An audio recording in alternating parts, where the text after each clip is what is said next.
I'm Richard from Dust to Glory, and this is my 1990 Toyota pickup.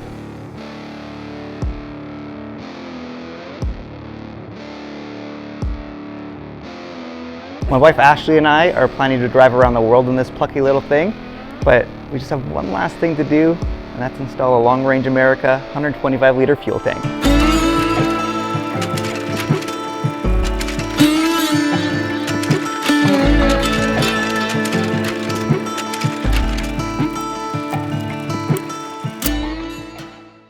In the future, we've got some routes ahead of us that I expect we'll need additional fuel for again, and I really don't want to carry additional jerry cans or have them bolted to the roof, etc. So we're going the easy way, and we're installing a 125-liter tank from Long Range America.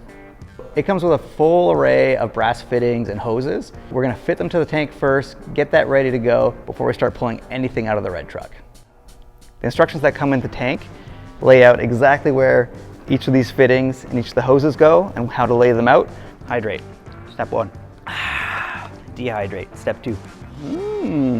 Since we're taking 30-year-old parts out of the truck and putting brand new ones in, one thing I wanted to do was install a brand new fuel level sending unit. This is not going to fit the tank as is, so we have to bend the end here so that when the tank is empty, this float rests near the bottom.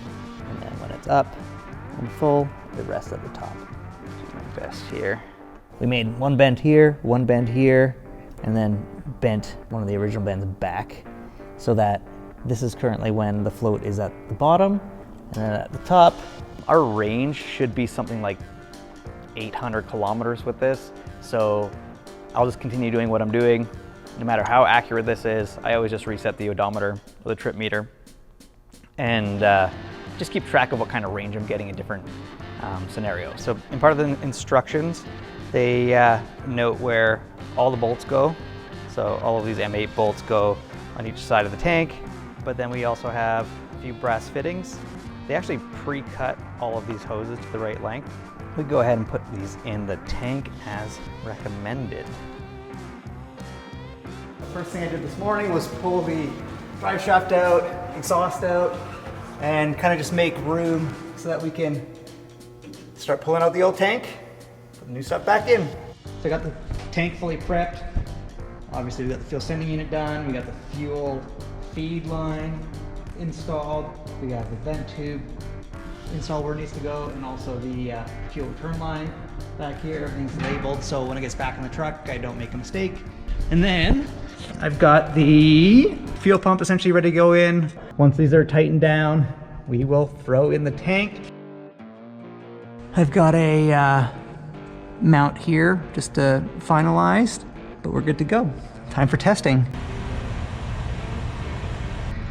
All right, and while we're here and we know that 5 gallons of fuel is in the tank, we can check the fuel level, just to make sure that the sender is actually reading correctly.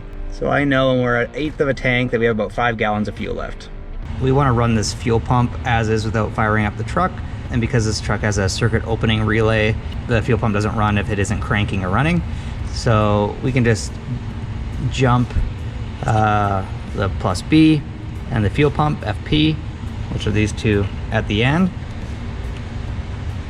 Fuel pump's running. It's pretty quiet. Now I gotta check for leaks. Pretty happy camper right about now.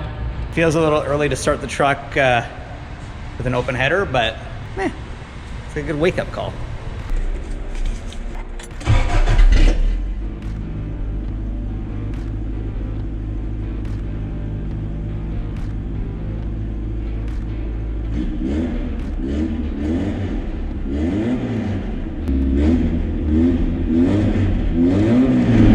We got the tank in, we got the drive shaft in, no leaks yet.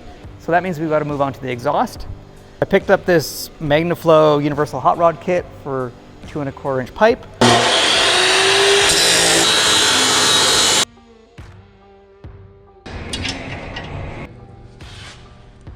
Got the exhaust tacked in here.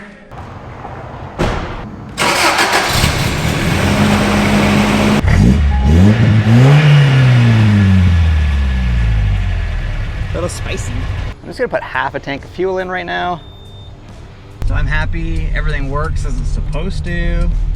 The fuel gauge is reading at half, and I put half a tank of fuel in it, so that's perfect.